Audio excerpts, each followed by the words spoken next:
Hello students, मैं अभिमन्यु आपका स्वागत करता हूं आपके अपने यूट्यूब चैनल संजीवनी बायोलॉजी क्लासेस में। आज का जो मैं चैप्टर लेके आया हूं वो क्लास 10 का रिप्रोडक्शन इन ऑर्गेनिज्म चैप्टर है। ये चैप्टर लेने का जो मेरा मोटिव है वो आपके नेक्स्ट मंथ जो फाइनल एग्ज़ाम्स होने वाले हैं उसको लेकर के है।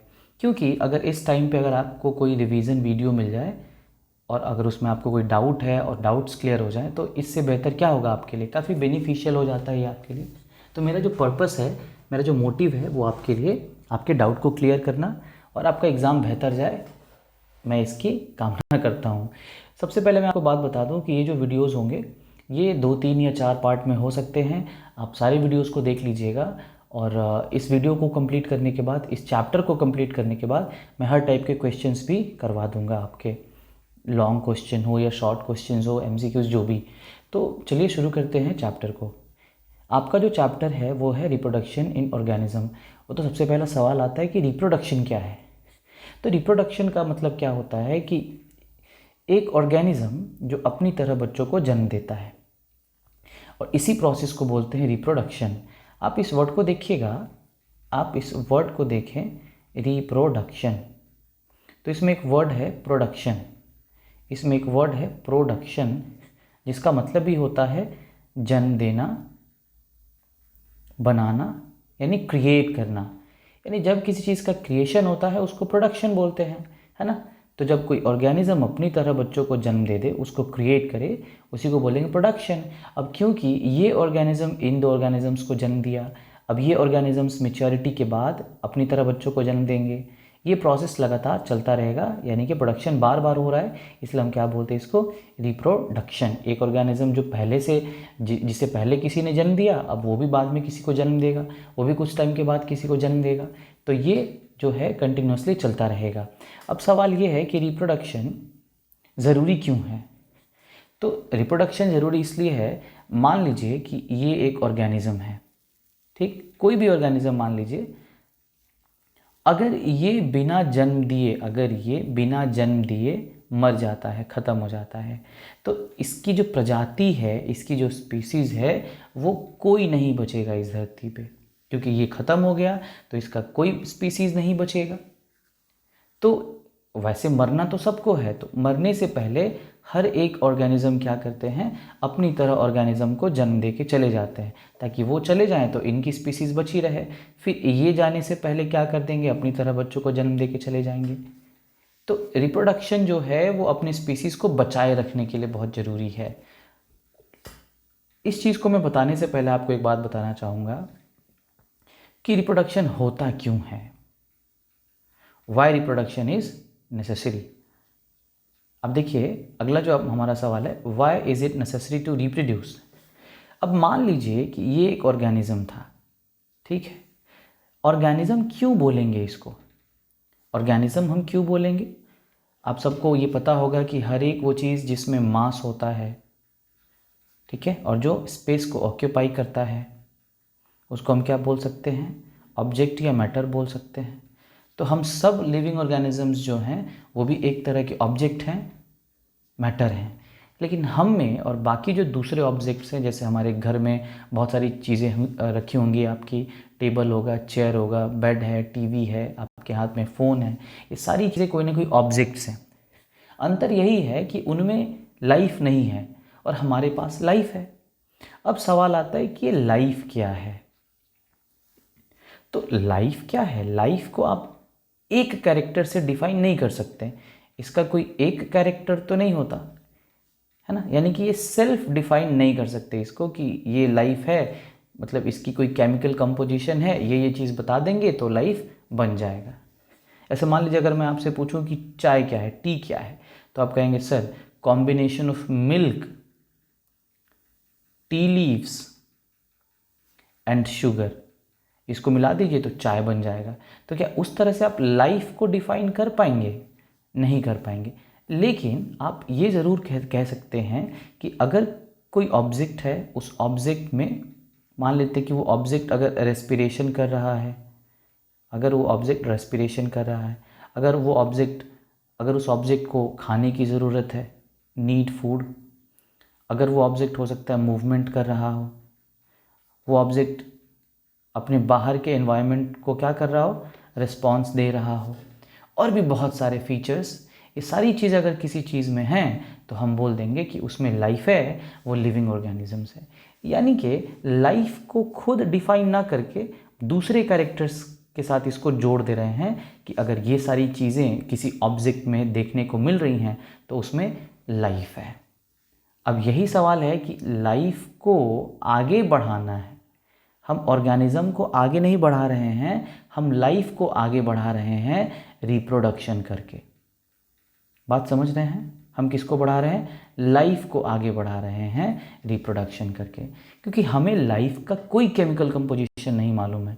मालूम होता तो हम लैब में क्या करते, लाइफ को बना लेते और कोई भी ऑब्जेक्ट में, किसी भी ऑब्जेक्ट में क्या करते, लाइफ को डाल देते, तो कोई मरता जीता हमें उससे फ़र्क पड़ता ही नहीं। तो हमें बस इतना मालूम है कि लिविंग ऑब्जेक्ट में क्या होता है, लाइफ होता है। लाइफ कहाँ है, किस सेल में है, किस पार्ट में, नहीं मालूम, लेकिन लिविंग सेल में लाइफ है। अब अगर लाइफ को आगे बढ़ाना है तो इसी सेल को क्या करना होगा, अपने आप को डिवाइड करना होगा, किसी तरह से अपने पार्ट को अलग करके लाइफ को आगे बढ़ाना होगा, क्योंकि इसी से लाइफ इसमें ट्रांसफ़र हो सकता है ना। यानी कि लाइफ को कंटिन्यू करने के लिए, लाइफ को कंटिन्यू करने के लिए रिप्रोडक्शन की ज़रूरत है। आप कह सकते हैं रिप्रोडक्शन का जो डेफिनेशन है, reproduction is the process by which life can be continued on earth, या फिर reproduction is the process by which a species can continue its own species. कोई भी स्पीसीज अपनी स्पीसीज को कंटिन्यू करने के लिए रिप्रोडक्शन करेगा। अब मान लीजिए हम ह्यूमन बींग्स ही हैं, अगर सारे ह्यूमन बींग्स में रिप्रोडक्शन का जो पावर है वो अचानक से क्या हो जाए, सडनली ख़त्म हो जाए, तो जितने भी ह्यूमन बींग्स हैं वो बिना बच्चे जन्म दिए मर जाएंगे। तो आने वाले टाइम पे, कुछ टाइम के बाद कोई भी ह्यूमन बींग नहीं बचेगा, यानी ह्यूमन बींग ख़त्म ही हो जाएगा पृथ्वी से, धरती से। तो ह्यूमन बींग को बचाए रखने के लिए क्या करना होगा, रिप्रोडक्शन। और इस तरह से बाकी जितने भी लिविंग ऑर्गेनिजम्स हैं उन सब को भी अपनी स्पीसीज बचाए रखने के लिए रिप्रोडक्शन करते रहना होगा। और इस तरह से अल्टीमेटली धरती पे क्या बनी रहेगी, लाइफ बनी रहेगी। समझ में आ रही बात? यानी कि रिप्रोडक्शन क्यों ज़रूरी है, for the continuation of life. बात समझ पा रहे हैं आप? आगे बढ़ते हैं। नेक्स्ट हमारा जो टॉपिक है वो ये है कि रिप्रोडक्शन के मोड्स क्या क्या हैं, यानी कि ऑर्गेनिजम्स किस तरह से अपने आप को डिवाइड करके लाइफ को आगे बढ़ाएंगे, या फिर किस तरह से ऑर्गेनिजम्स जो हैं अपनी तरह बच्चों को जन्म देंगे। तरीके क्या हैं? सबका मोटिव एक ही है, सबका जो पर्पस है, जो उद्देश्य है, वो सबका एक ही है कि हमें अपनी तरह बच्चों को जन्म देना है। और इस तरह से नेचर का पर्पस क्या हो जाता है, फुलफिल हो जाता है। नेचर का पर्पस क्या है, लाइफ को आगे बढ़ाना है, और रिप्रोडक्शन करके ही हम क्या करते हैं, नेचर के भी पर्पस को हम पूरा कर देते हैं और हम अपने पर्पस को भी पूरा कर देते हैं कि हम भी अपनी प्रजाति को धरती पे छोड़ के चले जाते हैं। तो तरीके क्या क्या हैं, है ना। तो एक तरीका है असेक्सुअल, दूसरा है सेक्सुअल। ठीक, तो सबसे पहले हम असेक्सुअल की बात कर लें कि असेक्सुअल जो है, रिप्रोडक्शन का जो मोड है असेक्सुअल, वो किस तरह का है। देखिए, असेक्सुअल की बात अगर हम करें तो fusion of gametes doesn't take place, single parent is required. अब इस वर्ड को मैं आपको समझाने की कोशिश करता हूं। देखिए, असेक्सुअल, आप इस वर्ड को फिर से तोड़िए। अ वर्ड जो है ए, इसका यूज एब्सेंस के लिए होता है, यानी अगर किसी चीज़ में कोई चीज़ नहीं है तो उसमें ए लगा दीजिए या एब लगा दीजिए। और यहाँ सेक्स वर्ड का मतलब होता है मेल या फीमेल, यानी कि जेंडर, यानी जहाँ पे कोई मेल फीमेल का झंझट नहीं हो, मेल फीमेल एब्सेंट हो, है ना। सिंगल पेरेंट इन्वॉल्व हो, कोई गैमेट का फ्यूजन नहीं हो, है ना। ये अब ये करेगा कैसे, तो क्योंकि ना गैमेट चाहिए इसको, ना कोई दूसरा पेरेंट चाहिए, यानी कि एक इंडिविजुअल ऑर्गेनिज्म अपने बॉडी पार्ट को किसी न किसी तरह से अलग करेगा, अपने आप को डिवाइड करके, हो सकता है दो ऑर्गेनिजम्स बनाता होगा, क्योंकि दूसरा कोई इन्वॉल्व तो है नहीं यहाँ पे। समझ पा रहे हैं बात को? ठीक। तो asexual reproduction is the mode of reproduction where a single parent is sufficient, no fusion of gametes takes place, no fertilization takes place. ठीक। तो सबसे पहले हम बात कर ले कि असेक्सुअल रिप्रोडक्शन होता किन में है, कैसा होता है और क्यों होता है। तो जैसा मैंने अभी आपको बताया कि यहाँ पे कोई इंडिविजुअल ऑर्गेनिज्म अकेले ही सफिशिएंट है। ठीक। अब इस चीज़ को और डिटेल में समझने की कोशिश करिए। मान लीजिए कि अब आप अपने आप को एक एग्जाम्पल के तौर पे लीजिए। अगर हम अपने बॉडी को, मान लीजिए ये एक ह्यूमन बीइंग है, ठीक, क्या ये अपने आप को दो पार्ट में काट के दो ह्यूमन बीइंग्स में कन्वर्ट हो सकता है? नहीं ना। इसका मैं आपको कारण बताऊंगा। लेकिन एट द सेम टाइम आप सपोज करिए कि आपके स्टडी टेबल पे एक पेंसिल रखा होगा, एक पेंसिल रखा होगा, आप इस पेंसिल को 3 टुकड़ों में बांट लीजिए। क्या ये तीनों टुकड़े 3 पेंसिल नहीं बन जाएंगे? बन जाएंगे, नहीं बन जाएंगे? और ये तीनों काम भी करेंगे, है ना। तो कुछ चीज़ें ऐसी हैं हमारे पास जिनके हम कितने भी टुकड़े कर लें वो सारे के सारे फंक्शनल होंगे, सब काम करेंगे। ठीक। यहाँ पे कोई दूसरा इन्वॉल्व नहीं है, सबसे पहली बात। और एक ही अपने आप को कई पार्ट में डिवाइड करके काम कर सकता है। तो ये बहुत ही सिंपल लग रहा है ना।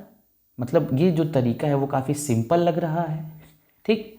तो बिल्कुल, और सेक्सुअल रिप्रोडक्शन जो है वो बहुत ही सिंपल और ज़्यादातर यूनिसेल्यूलर ऑर्गेनिजम्स में देखने को मिलता है। ज़्यादातर, ऐसा नहीं कि खाली यूनिसेल्यूलर में, मोस्टली यूनिसेल्यूलर जो सिंगल सेल्ड ऑर्गेनिज्म है उनमें देखने को मिलेगा। सिंपल की जब हम बात करते हैं तो सिंपल का मतलब होता है जहाँ पे बहुत सारी चीज़ें इन्वॉल्व नहीं हो। अब मान लीजिए कि पेंसिल का मैंने एग्जांपल दिया, अब पेन का एग्जांपल ले लीजिए। मान लीजिए कि आपके पास एक पेन भी है, ठीक। क्या आप इस पेन को 2 टुकड़ों में बांट के 2 पेन में कन्वर्ट कर सकते हैं? नहीं कर सकते। जानते हैं क्यों? क्योंकि इस पेन के पास बहुत सारे पार्ट्स हैं। पेंसिल के कंपैरिजन में इसके पास बहुत सारे पार्ट्स हैं। जैसे इसके पास एक लीड होगा, एक निब होगा, यहाँ पे एक टिप टॉप करने वाला बटन हो सकता है।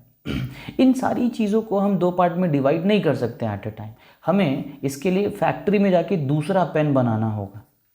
ऐसा क्यों हुआ? क्योंकि ये जो पेन है ये काफ़ी कॉम्प्लेक्स है, मतलब इसमें बहुत सारे पार्ट्स हैं, ये सिंपल नहीं है। ठीक। लेकिन पेंसिल के केस में उसमें 2 ही चीज़ थी, एक लकड़ी थी, एक वुडन पार्ट था और दूसरा क्या था, ग्रेफाइट था, है ना। अब ये 2 चीज़ें आपस में जब भी हम अलग करके अलग करना चाहें तो अलग हो जाएंगी और काम भी करेंगी। यानी कि जो असेक्सुअल मोड ऑफ रिप्रोडक्शन है वो बहुत ही सिंपल वे ऑफ रिप्रोडक्शन है, सिंपल मोड ऑफ रिप्रोडक्शन है, और जो सिंपल ऑर्गेनिज्म में होता है।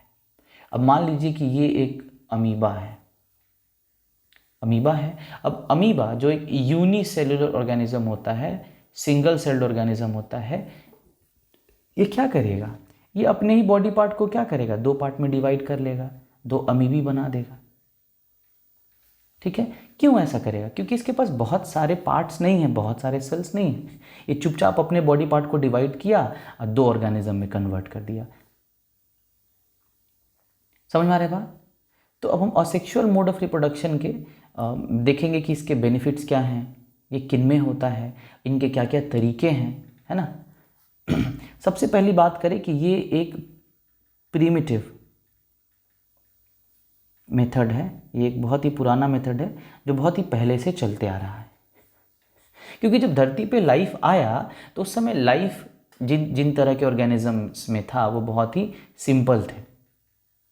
और जैसा अभी मैंने बताया कि असेक्सुअल मोड ऑफ रिप्रोडक्शन काफ़ी सिंपल होता है।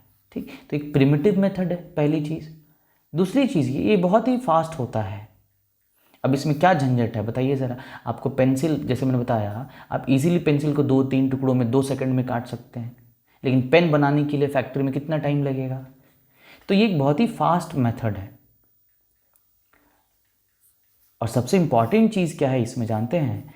इसमें चेंजेस नहीं देखने को मिलता है। चेंजेस जिसको साइंस के लैंग्वेज में वेरिएशन बोलते हैं, वेरिएशन। और सेक्सुअल रिप्रोडक्शन में वेरिएशन ना के बराबर देखने को मिलता है, नेग्लिजिबल होता है। इसके पीछे का कारण मैं आपको बताता हूँ। वेरिएशन कब आएगा? वेरिएशन मतलब जो चेंज है वो कब आएगा? जब मिक्स करते हैं ना कोई चीज़, जब दो चीज़ों को आपस में मिक्स करते हैं तब जा कर के वेरिएशन देखने को मिलता है। अब जब कोई एक सिंगल ऑर्गेनिज्म है, मान लीजिए कि इसके पास ये एक इसका डीएनए है, अभी अपने आप को कॉपी किया, तो जब ये कॉपी करेगा दो इंडिविजुअल्स में, तो इन दोनों में सेम चीज़ होगा, एग्जैक्टली जो इसमें था वो भी वो चीज़ इन दोनों में भी होगा। ठीक उसी तरह से जैसे आपने पेंसिल को, एक पेंसिल को 2 या 3 पेंसिल में तोड़ दिया, तीनों पेंसिल पुराने पेंसिल के जैसे ही चलेंगे, उसी की तरह काम करेंगे। ऐसा क्यों हुआ? क्योंकि नया चीज़ आपने कुछ भी इन्वॉल्व उसमें नहीं किया। तो असेक्सुअल रिप्रोडक्शन में चेंजेस देखने को नहीं मिलते हैं, वेरिएशन देखने को नहीं मिलता है। ठीक, अभी वेरिएशन पे और बात हम करेंगे। देखिए, किसी भी ऑर्गेनिज्म में वेरिएशन आएगा कब? ठीक, तो वेरिएशन का जो सबसे बड़ा कॉज होता है वो होता है change in DNA, change into DNA. अब डीएनए क्या होता है? देखिए, सबसे पहले आप समझिए कि ये कोई ऑर्गेनिज्म है, ठीक, इसको आप एक सेल मान लीजिए। सेल भी अपने आप में एक ऑर्गेनिज्म ही है। सेल के पास बहुत सारे पार्ट्स होते हैं। जैसे हमारा जो एक बॉडी है उसमें कई सारे पार्ट्स अवेलेबल हैं। हमारे पास हेड है, हमारे पास आईज़ है, हमारे पास लंग्स हैं, हमारे पास हार्ट है, किडनीज़ है, ये सारे पार्ट्स हमारे पास अवेलेबल हैं। क्यों? क्योंकि इन सब का काम अलग अलग है और सब साथ में मिलके हमें जिंदा बनाए रखते हैं। तो उसी तरह से एक सेल जो बहुत छोटा होता है माइक्रोस्कोपिक लेवल पे, उसके पास भी कई सारे पार्ट्स होते हैं, क्योंकि उस सेल को भी जिंदा रहने के लिए बहुत सारे काम करने होते हैं।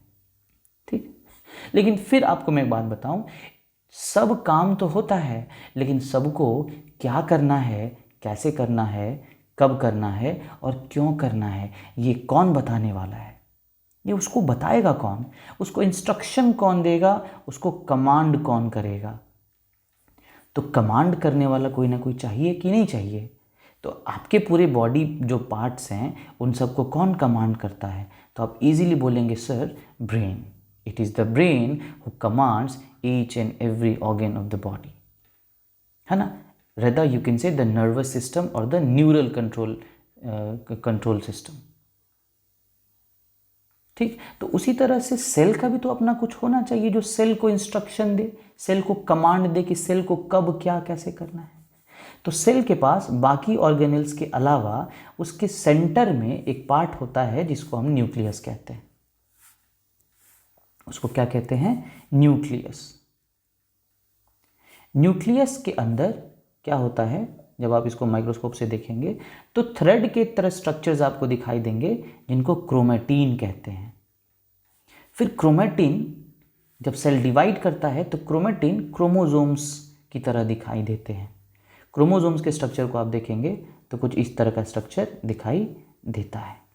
फिर क्रोमोसोम को आप और अनफोल्ड करेंगे तो आपको कुछ इस तरह के स्ट्रक्चर्स दिखाई देंगे जिनको आप अपनी भाषा में, हम अपनी भाषा में, साइंस की भाषा में डीएनए कहते हैं। तो यही वो चीज़ है, यही वो पार्ट है जो इसको क्या दे रहा है? इंफॉर्मेशन दे रहा है, इंस्ट्रक्शन दे रहा है। सेल को कह रहा है कि भाई तुम ये करो, तुम प्रोटीन बनाओ, तुम डाइजेशन करो, तुम एक्सक्रीशन करो, तुम डिवाइड करो, जो करना है, जैसे करना है, वो कौन कह रहा है? डीएनए। यानी कि डीएनए सेल का ब्रेन है। डीएनए क्या है? सेल का ब्रेन है। ठीक, फिर से मैं बता दूं, ये सेल है, सेल का न्यूक्लियस है, न्यूक्लियस के भीतर क्रोमैटिन है, क्रोमैटिन में क्रोमोसोम्स हैं और क्रोमोसोम्स में डीएनए है। तो डीएनए क्या है? इसका कंट्रोल सेंटर है। सब कुछ डीएनए ही बताता है। एक सेल अपने डीएनए के इंफॉर्मेशन के बिना कुछ भी नहीं कर सकता है। आप मुझे खुद एक बात बताइए, आपके पास जो इन्फॉर्मेशन है, आपके ब्रेन में जो इन्फॉर्मेशन है, ब्रेन जो बॉडी पार्ट को कहता है, बॉडी वही करता है।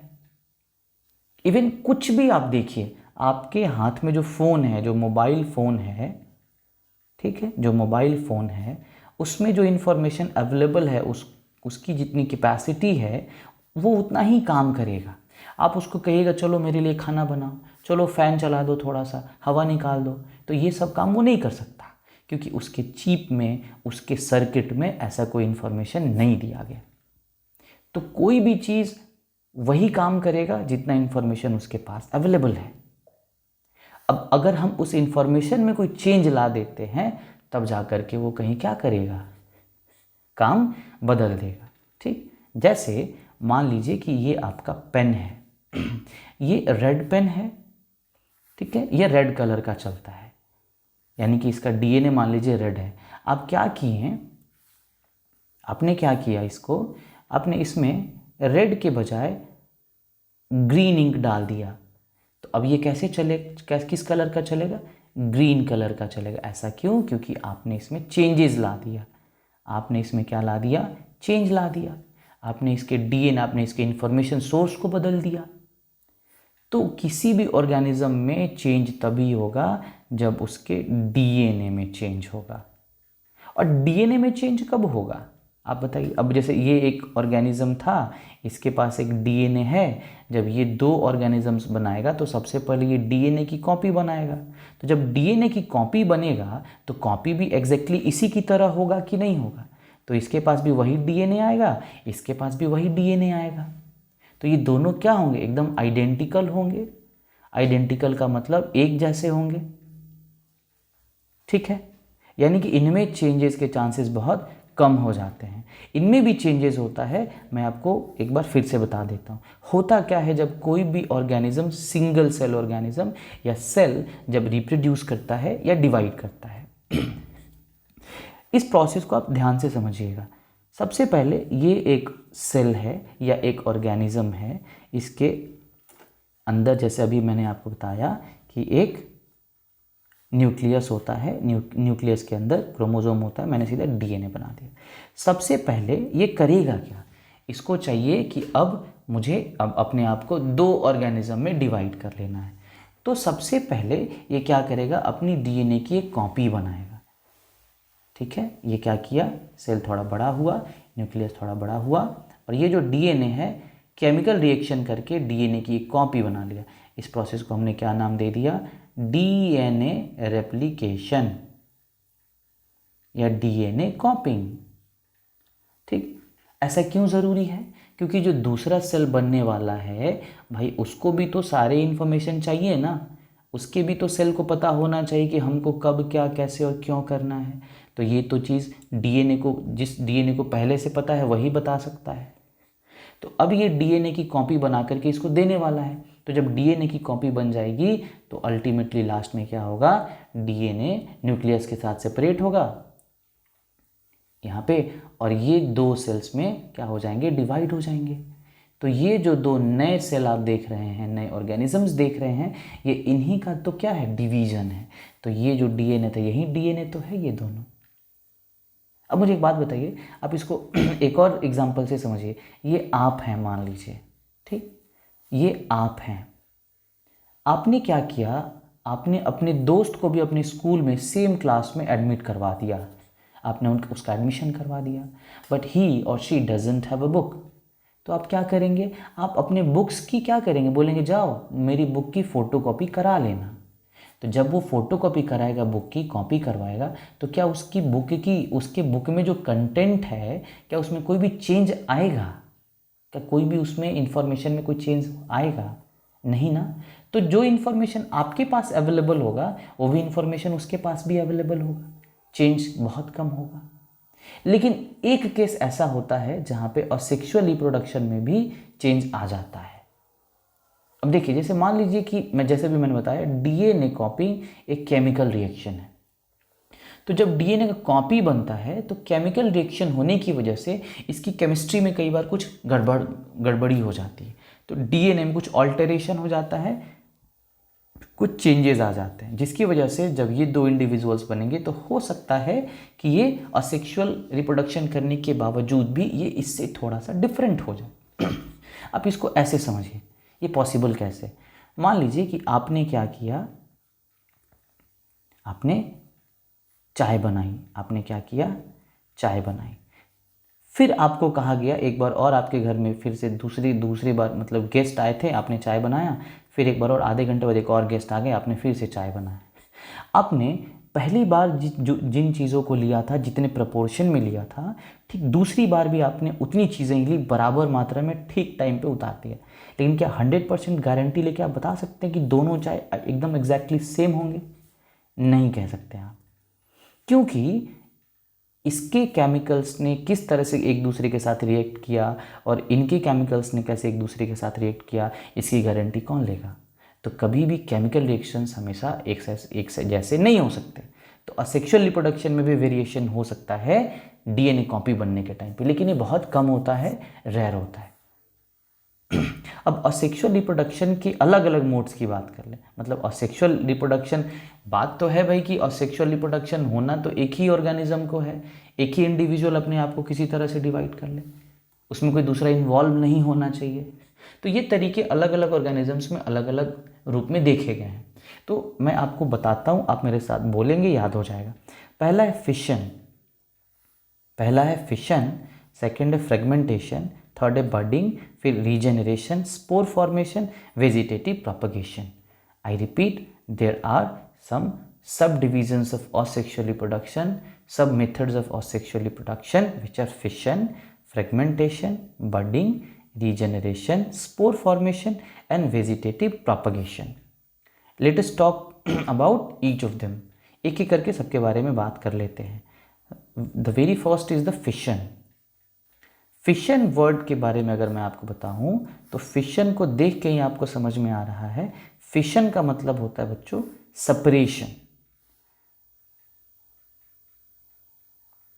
सेपरेशन या डिवीजन।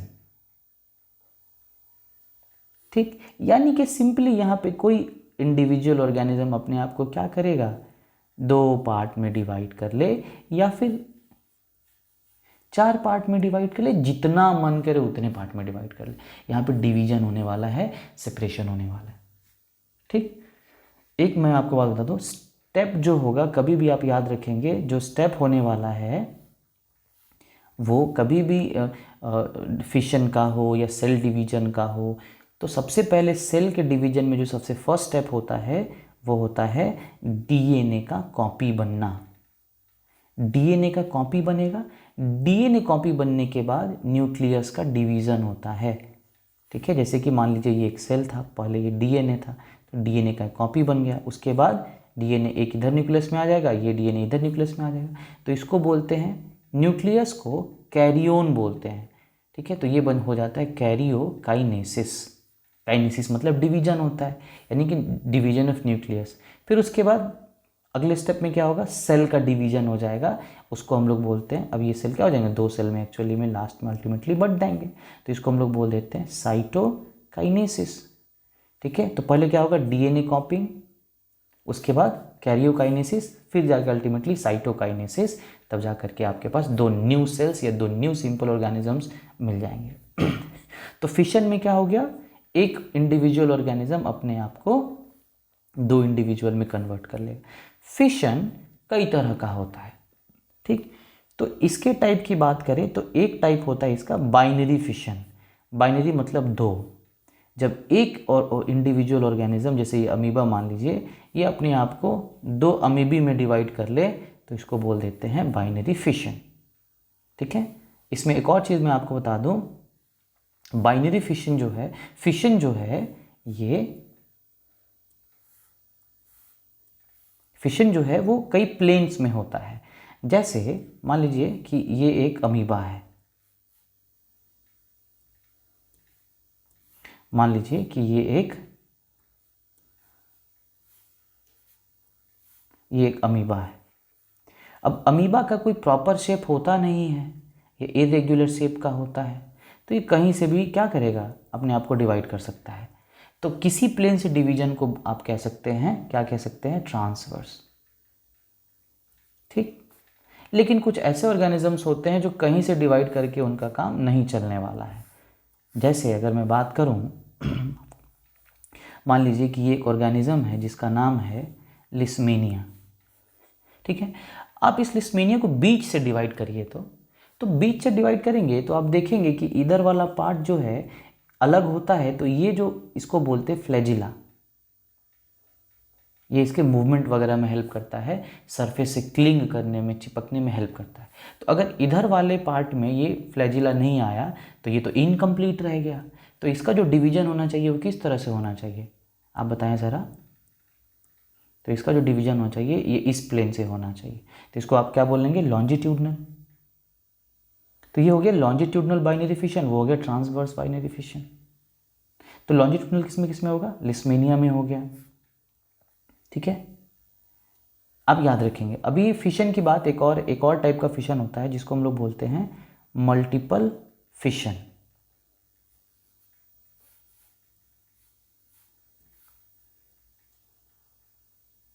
मल्टीपल वर्ड से ही समझ में आ रहा होगा कि एक ऑर्गेनिज्म अपने आप को कई ऑर्गेनिजम्स में डिवाइड कर लेता होगा, और ये होता है प्लाज्मोडियम में। प्लाज्मोडियम भी एक प्रोटोजोआ है, और ये क्वेश्चन पूछता है प्लाज्मोडियम से कोई बीमारी होती है, कौन सी बीमारी होती है, तो बोलेगा मलेरिया। ये एक मलेरियल पैरासाइट है। पैरासाइट उन्हें कहते हैं जो किसी दूसरे ऑर्गेनिज्म अपने होस्ट से अपना खाना लेते हैं, फूड लेते हैं अपने आप को सर्वाइव करने के लिए। अगला जो हमारा मेथड है सेक्सुअल रिप्रोडक्शन का, दैट इज फ्रेगमेंटेशन। फ्रेगमेंट का मतलब होता है पीसेस, पीसेस मतलब टुकड़े। अब यहाँ पे एक इंडिविजुअल ऑर्गेनिज्म जो है, मान लीजिए ये एक ऑर्गेनिज्म है, ये अपने आप को कई टुकड़ों में डिवाइड कर लेता है, तो इसको बोल देते हैं फ्रेगमेंटेशन। ये देखने को मिलता है स्पाइरोगायरा में। स्पाइरोगायरा जो कि एक एल्गी है, एल्गा है। तो फ्रेगमेंटेशन जहाँ पे कोई ऑर्गेनिज्म अपने आप को कुछ पीसेज में, कुछ टुकड़ों में बांट ले, और बाद में अल्टीमेटली वो जो टुकड़े होंगे वो क्या करेंगे, ग्रोथ करके सारे के सारे मैच्योर ऑर्गेनिज्म में कन्वर्ट हो जाएंगे। नेक्स्ट आपका बडिंग है। जब हम बडिंग की बात करते हैं तो मान लीजिए आपने देखा होगा शुगर केन देखा होगा, केन शुगर में आपने देखा होगा कि इसके जो ये नोड्स आप देख रहे हैं, यहाँ पे आपको बर्ड्स देखने को मिलते होंगे, आईज देखने को मिलते होंगे। पटेटो में भी आपने देखा होगा, पटेटो में भी कुछ दिन तक उसको छोड़ देंगे तो उसमें आईज निकल आते हैं, ठीक है। तो ये जो आईज होते हैं ना, ये स्पेशल काइंड ऑफ सेल्स होते हैं, इनमें डिवाइडिंग सेल्स काफ़ी ज़्यादा होते हैं। अगर इन्हें हम ये जो पेरेंट बॉडी से थोड़ा सा मास ले करके और इसको अलग कर दें तो ये ग्रो करके क्या होंगे, जर्मिनेट करके एक नए प्लांट में कन्वर्ट हो जाएंगे। हम केवल इसको अलग नहीं कर सकते हैं, इस बड को अलग करके खाली प्लांट में कन्वर्ट नहीं कर सकते, क्योंकि बड को जिंदा रहने के लिए कुछ समय तक खाना रिजर्व चाहिए।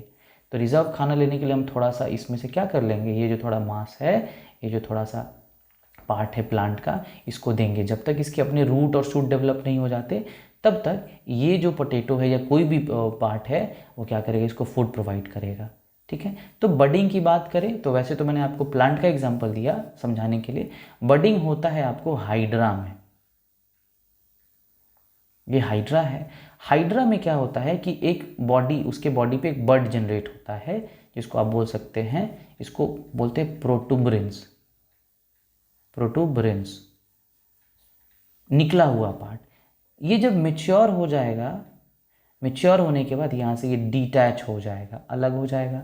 डिटैचमेंट के बाद में ये भी क्या हो जाएगा, बाद में एक हाइड्रा ये भी कन्वर्ट हो जाएगा, हाइड्रा में कन्वर्ट हो जाएगा। उसके बाद ईस्ट में होता है, ईस्ट एक फंगस है, ये इसमें भी बर्ड बनता है, ठीक है। तो एग्जाम्पल आपको याद रखना होगा, हाइड्रा एक एनिमल है, ईस्ट एक फंगस है, इनमें आपको क्या देखने को मिलेगा, बडिंग। और ये सब आप किस में पढ़ रहे हैं, तो असेक्सुअल रिप्रोडक्शन में। आप देख रहे हैं ना, इसमें कोई दूसरा इन्वॉल्व नहीं है। सिंगल पेरेंट जो है अपने बॉडी पार्ट को या तो डिवाइड कर ले रहा है या कुछ नया पार्ट उसके बॉडी पे आ जा रहा है, इस तरह से वो अपने आप को डिवाइड करके या फिर अपने बॉडी पे कोई नया पार्ट ला करके नया ऑर्गेनिज्म बना दे रहा है। नेक्स्ट हमारा है रीजेनरेशन। देखिए रीजेनरेशन कोई रिप्रोडक्शन का कोई एक ऑथेंटिक मेथड नहीं है। रीजेनरेशन का मतलब होता है दोबारा बनना, है ना। री का मतलब दोबारा, रिजेनरेशन का मतलब क्रिएट करना, क्रिएशन यानी रिक्रिएशन। अब मान लीजिए ना कि कोई ऑर्गेनिज्म है, अब गलती से या फिर अब खुद से इसके बॉडी के 2 पार्ट्स हो गए, और ये दोनों पार्ट्स अगर बाद में कंप्लीट फुल्ली ऑर्गेनिज्म में डेवलप हो जाएं तो इसी को बोलेंगे रीजेनरेशन। आप अपने बॉडी को देखिए, मान लीजिए कि ये आपका हाथ है, ठीक है। अब इस हाथ को आप यहाँ से काट दीजिए तो ये हाथ का क्या यहाँ से दोबारा हाथ आ जाएगा? नहीं आएगा। और ना ही इस हाथ से पूरा बॉडी आ जाएगा, नहीं आ सकता। उसके पीछे बहुत कारण है, क्योंकि ये जो हाथ है ना, इस हाथ के पास जो सेल्स प्रेजेंट हैं वो सेल्स बॉडी के पास, बॉडी के बाकी जो सेल्स हैं इस हाथ के पास प्रेजेंट नहीं है, सारे के सारे। तो बाकी के सेल्स ये कैसे बनाए?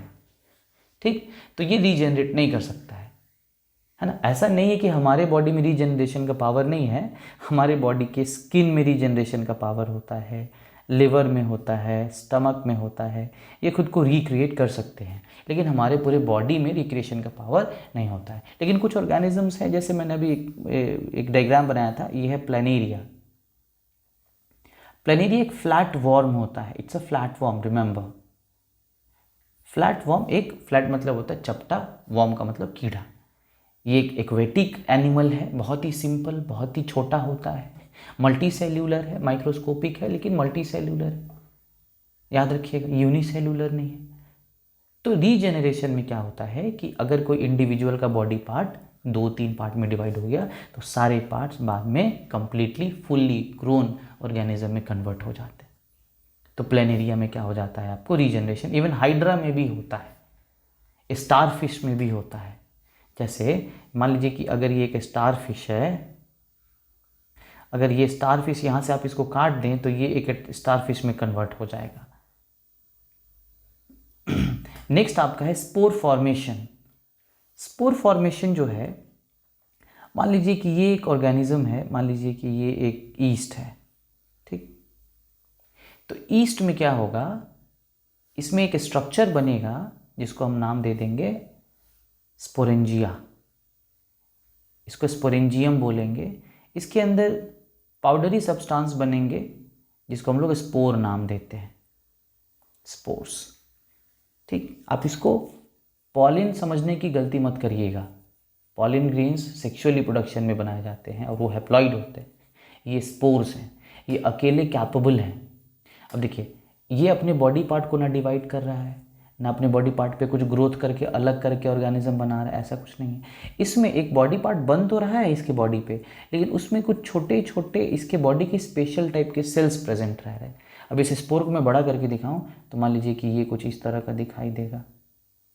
इसके अंदर मेन सेल होता है, ठीक। तो जब ये जो स्पोर है, जब किसी फेवरेबल कंडीशन जब इसको मिलता है, जब मान लीजिए यहाँ पे गिर गया, ठीक है, स्पोर हर जगह प्रेजेंट होते हैं। अब मान लीजिए एक ब्रेड का टुकड़ा है, ठीक है, या रोटी का, या कोई भी खाना है, वेस्ट खाना है। अब ये स्पोर अगर इस पर गिरा तो इसको क्या होगा, यहाँ से इसको एनवायरनमेंट से क्या मिल जाएगा? मॉइस्चर तो मिल ही जाएगा, ऑक्सीजन है ही, ये फूड खुद है ही, और थोड़ा हीट इसको मिल जाए अगर, तो यहीं से ग्रोथ करके एक नया इंडिविजुअल मिल जाए, ऑर्गेनिज्म बने। तो ये जो कंडीशंस है ना, इसी को हम लोग बोलते हैं फेवरेबल। कभी भी लाइफ को जनरेट होने के लिए जो कंडीशंस की ज़रूरत होती है, वो थोड़ा मॉइस्चर होना चाहिए, फूड का रिक्वायरमेंट होना चाहिए, थोड़ी हीट होनी चाहिए और ऑक्सीजन होना चाहिए। ये चीज़ें जहाँ भी अवेलेबल होंगी, लाइफ वहाँ जनरेट हो सकता है। तो स्पोर हर जगह होता है, लेकिन वो जनरेट वही होगा जहाँ पे ये कंडीशंस उसको मिल जाएंगे। अब आपको मैं बहुत ही अच्छा एक एग्जांपल बताता हूँ। मान लीजिए कि ये जो स्पोर है, ये जो स्पोर है, मान लीजिए कि स्पोर है ये एक ब्रेड पे है, ठीक है, और ये भी ब्रेड पे एक स्पोर था। ये ब्रेड को आप क्या करते हैं, अपने फ्रिज में डाल देते हैं इसको। फ्रिज में ब्रेड खराब होगा? जब तक फ्रिज ऑन है, क्या ये ब्रेड फ्रिज में खराब होगा? अब बोलेंगे नो सर, लेकिन बाहर पड़ा हुआ है तो खराब हो गया, ऐसा क्यों? क्योंकि फ्रिज में बाकी चीज़ें हैं लेकिन हीट नहीं है, वहाँ पे ऑक्सीजन भी है लेकिन कम है, आ जा तो रहा है लेकिन हीट नहीं है वहाँ पे। लेकिन देखिए बाहर ये सारी चीज़ें अवेलेबल है, तो ये स्पोर क्या हो गया, जर्मिनेट करके एक नया प्लांट में कन्वर्ट हो गया। तो स्पोर फॉर्मेशन फंगस में देखा जाता है ज़्यादातर। वैसे और भी एल्गी हैं, बैक्टीरिया हैं जिनमें स्पोर फॉर्मेशन देखा जाता है, और स्पोर्स बड़े ज़िद्दी होते हैं, ये बड़े हार्श कंडीशन को भी सह सकते हैं, एनवायरनमेंट एसिडिक हो, बेसिक हो। ये जो मैंने बाहर का जो स्ट्रक्चर बनाया है ना, ये वाला, ये बहुत ज़्यादा स्ट्रॉन्ग होता है, रेजिस्टेंट होता है। अगला हमारा जो टॉपिक है वो है वेजिटेटिव प्रोपगेशन। बच्चों ये प्लांट्स में यूज़ होता है, ये जो मेथड है वो प्लांट के लिए यूज होता है। प्लांट में असेक्सुअल मोड ऑफ रिप्रोडक्शन को ही वेजिटेटिव प्रोपगेशन कहा जाता है। ठीक है, वेजिटेटिव का मतलब है प्लांट का, जैसे मान लीजिए कि ये अगर कोई प्लांट है, ठीक है, इस प्लांट में ज़रूरी नहीं है कि इसके सारे पार्ट का ही यूज़ करके हम इसको एक नए प्लांट में कन्वर्ट कर दें। तो प्लांट का जो पार्ट, ठीक है, a part of a plant which is capable of giving birth to a new organism is called the vegetative part। ठीक है, वेजिटेटिव पार्ट उसे ही कहेंगे जो नए ऑर्गेनिज्म को क्या कर सकता है, जन्म दे सकता है। आप जैसे मान लीजिए कि ये रोज फ्लावर है, रोज ऐसा तो नहीं है लेकिन कंसीडर कर लीजिए ये रोज़ है, तो आप रोज़ के स्टेम को क्या कर सकते हैं, अलग करके नए रोज़ में कन्वर्ट कर सकते हैं।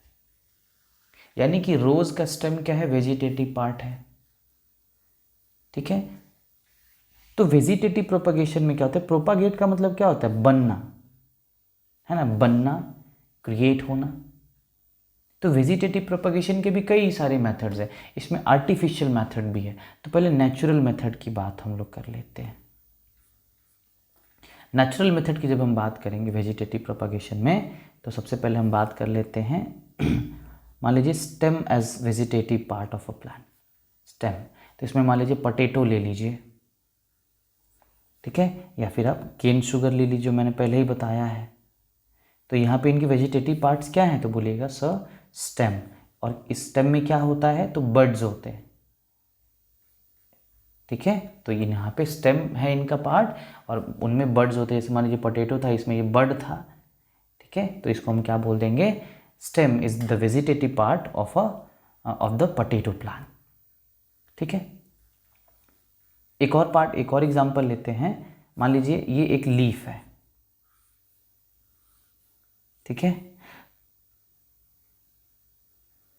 तो इसके जो एज आप देख रहे हैं, कॉर्नर, इसमें भी क्या होंगे, बर्ड्स की तरह ये प्रेजेंट हैं। तो एक्चुअली ये एक ब्रायोफाइलम लीफ है। ये एक्वेटिक प्लांट का है। तो ये जो बर्ड्स की तरह आप स्ट्रक्चर्स देख रहे हैं, जब ये थोड़ा बड़ा होगा तो इसमें रूट और थोड़ा सा शूट डेवलप होगा और ये भी अलग हो जाएंगे, डिटैच हो जाएंगे। डिटैच होने के बाद ये एक नए प्लांट में कन्वर्ट हो जाएंगे। तो ये भी वेजिटेटिव प्रोपगेशन है, प्लांट बॉडी से ही अलग हो रहा है, डिटैच होके जा रहा है प्लांट में। ठीक, उसके बाद अगर हम बात करें तो आर्टिफिशियल में बता देता हूँ आपको, वेजिटेटिव के बाद artificial method of vegetative propagation. देखिए, इसमें हम सबसे पहले लेंगे आर्टिफिशियल में